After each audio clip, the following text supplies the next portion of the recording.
Welcome to संस्कार online study. आज class 10th के चैप्टर 11 पढ़ेंगे, जिसको रचना कहते हैं। रचना बोले तो किसी लड़की का नाम नहीं, ये चैप्टर का नाम है रचना। इसको इंग्लिश में बोलेंगे कंस्ट्रक्शन। तो हिंदी में याद रखना है, इंग्लिश में समझना ज़रूरी नहीं है। हिंदी मीडियम से हम लोग पढ़ते हैं, आप लोग, हम तो नहीं है अभी। तो इस चैप्टर चैप्टर आपके लिए बहुत ही ज़्यादा मायने रखता है, महत्वपूर्ण रखता है, क्योंकि इस चैप्टर से 5 मार्क्स कंफर्म आपके एग्जाम में आएगा। एक क्वेश्चन पूछा जाता है फर्स्ट सीटिंग सेकंड सीटिंग दोनों में, तो एक क्वेश्चन 5 मार्क्स का होता है। तो इस चैप्टर को ध्यानपूर्वक सही से समझें ताकि आप 5 मार्क्स ला सके बोर्ड एग्जाम में मैथ से। जिसमें से क्वेश्चन नंबर 1 है 11.1 का आपके एनसीईआरटी बुक में से 7.6 सेंटीमीटर लंबा एक रेखाखंड खींचिए।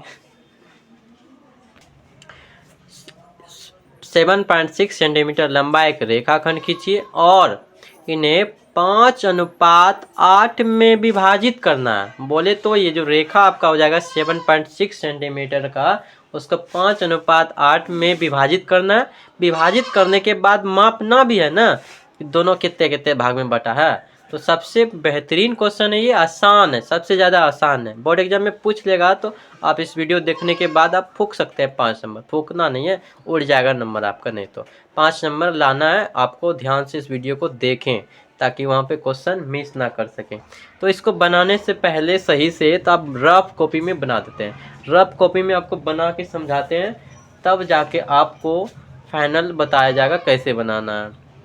तो सबसे पहले आपको क्या करना था, 7.6 सेंटीमीटर रेखा खींचना है। तो इसको अच्छा से बनाने से पहले रफ कॉपी में आपको एकदम बना के समझा देते हैं, इसके बाद आप सही से बना भी सकते हैं। एक रेखा खींचना है, जो रेखा होना चाहिए आपका कितना होना चाहिए, 7.6 सेंटीमीटर का खींच लेंगे। और बिंदु ए पे न्यून कोण बनाना है, बिंदु बी पे भी न्यून कोण बनाना है। न्यून कोण कहते हैं किसको है, तो आप लोग तो बच्चे तो नहीं रहे, न्यून कोण कहते हैं 90 डिग्री से छोटा। तो आप 90 डिग्री से छोटा कितना बना सकते हैं, 60 डिग्री बना सकते हैं, 75 डिग्री बना सकते हैं, तो बना सकते हैं। तो हम क्या बताएं, चाप के सहायता से अगर इसको यहाँ पे रख के एक बार घुमाते हैं और उसी माप से काट देते हैं तो कितना डिग्री का हो जाता है, 60 डिग्री का। तो एक बार 60 डिग्री इधर बना देंगे और बी पे बिंदु पे भी एक चाप रख के इसे बनाएंगे और एक बार कट्टी करेंगे तो कितना होता है, 60 डिग्री। और 60 डिग्री कितना का कहलाता है, न्यून कोण एक होता है। तो अब इस चाप को जो कोण बना है, ए बिंदु से इसको ऊपर थोड़ा सा बड़ा कर देना है और बी बिंदु से इसको नीचे बड़ा कर देना है। और सवाल में बोला गया कितना है, 5:8 में। और चाप के सहायता से इसको 5 बार काटना है ए बिंदु से, सेम साइज का होना चाहिए, 1 2 3 4 5। और उसी साइज से नीचे 8 बार काटना, 1 2 3 4 5 6 7 8। इसमें सेम साइज नहीं हुआ, जब बनाएंगे तो उसमें सेम साइज हो जाएगा। इसका नाम रख देना A1 A2 A5 तक, और B1 से यहाँ पे B8 तक हो जाएगा आपका। तो A5 और B8 को जब आप स्केल के सहायता से मिला देंगे तो ये AB जो 7.6 सेंटीमीटर रेखा है वो 2 भाग में बट जाएगा और दोनों को माप के लिख देंगे। इतना सा बस करना है, आपका क्वेश्चन कंप्लीट हो जाएगा और 5 नंबर आपको मिल जाएगा। तो आप चलिए हम इसको सही से और अच्छे तरीक़ा से बना के दिखाते हैं। सबसे पहले आप स्केल लिए और स्केल में देखिए 7.6 सेंटीमीटर, बोले तो यहाँ पे 0 है, 7.6 सेंटीमीटर, 7.6 सेंटीमीटर एक रेखा खींचना है। इतना सा तो आप कर ही सकते हैं, 7.6 सेंटीमीटर। इसका नाम रख देंगे ए और बी। क्या बताएं, ए बिंदु पे भी न्यून कोण बनाना है और बी बिंदु पे न्यून कोण बनाना है। तो अब चाप के सहायता से कोण बनाना है। एक बार पहले अगर इसे रख के चाप से घुमा देते हैं आप, और उसी माप से अगर हम काट देते हैं उसको, तो वो एक कितना डिग्री होता है, 60 डिग्री का। 60 डिग्री होता है न्यून कोण। बी बिंदु पे सेम पोजीशन से बनाना है आपको। बी पे एक बार चाप रख के घुमा देंगे और एक बार उसको यहाँ रख के कट्टी कर देंगे, तो आपका कितना डिग्री हो जाएगा, 60 डिग्री का कोण हो जाएगा।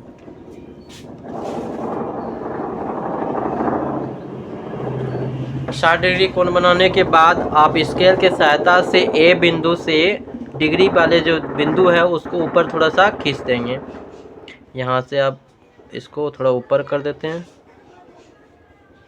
और इधर नीचे वाले को इधर कर देंगे जहाँ पे आपको 60 डिग्री कोण बनाया गया।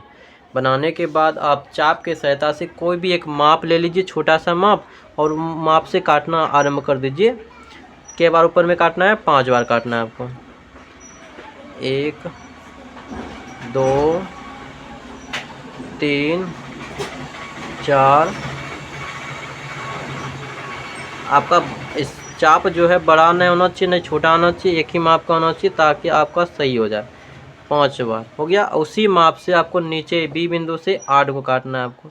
1 2 3 4 5 6 7 8। इसका रेखा जो छोटा हो गया उसको बढ़ा करना होगा स्केल की सहायता से। 8 को पूरा नहीं आपको। ऐसा करने के बाद आप नाम रख सकते हैं इसका A1 A2 A3 A4 A5। इधर रख सकते हैं B1 B2 B3 B4 B5 B6 B7 B8। आपको कुछ नहीं करना, A5 और B8 को स्केल के सहायता से मिला दीजिए। डैश डैश करके यार मिलाएंगे तो और अच्छा लगेगा। आप इसको स्केल रख के डैश डैश से मिला दें, और जो 7.6 सेंटीमीटर है उसको कट्टी भी करके गुजारना है। अब देखिए ये जो 7.6 सेंटीमीटर था रेखा कितने भाग में बढ़ गया? 2 भाग में। अगर इसको ओ मानते हैं तो AO और OB। अब स्केल के सहायता से माप भी दीजिए, कि आपको बोला गया क्वेश्चन में कि दोनों भाग को माप के बता दीजिए। तो मापेंगे, यहाँ पे 0 पे रखेंगे, तो अगर इसको माप रहे हैं तो कितना हो जाएगा आपका? 2.5 आ गया। इधर आपका भी डिफ़िकल्ट आ सकता है, क्योंकि यहाँ पे जो आप चाप से काटेंगे बड़ा छोटा हो सकता है, आपका भी डिफ़िकल्ट आएगा। उसमें घबराने की बात नहीं है। ये ज़रूरी नहीं कि 2.5 आएगा फलना आएगा। इसमें आ गया आपका कितना? 5.1 आ गया। 5.1 अगर दोनों को ऐड करते हैं कितना होता है? 7.6। ये ज़रूरी नहीं कि आप जो बनाए उतना ही आएगा, अलग अलग भाग भी आ सकता है, क्योंकि यहाँ पे हम 60 डिग्री कोण बनाए और अपने मन से चाप को काटे हैं। इस प्रकार से आप बनाइए इसको क्वेश्चन को, और 5 मार्क्स आ सकता है।